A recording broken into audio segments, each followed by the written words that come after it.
Що може статися, якщо про чайник ніхто не згадає? Вода википить, а куди вона подінеться? Речовини в природі нікуди не діваються, вони змінюють свій стан. Перетворення води рідини на пару називається випаровування. Одне з таких явищ – кругообіг води в природі. Як же він відбувається? Під впливом сонячного тепла, поверхонь річок, ставків, озер, морів, океанів, ґрунту і рослин випаровується вода. Легка водяна пара піднімається високо вгору. Там набагато холодніше, ніж біля поверхні землі.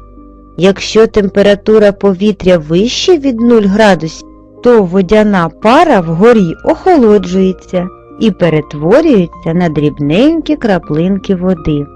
З них утворюються дощові хмари. У хмарах краплинки зливаються, вони стають важкими і падають у вигляді дощу. Отже, вода, що випарувалась, повертається на землю у вигляді опадів. Частина цієї води просочується в ґрунт, потрапляє в озера, ставки і річки, а з них у моря і океани. Решта води знову випаровується з поверхонь суходолу, водойм і рослин.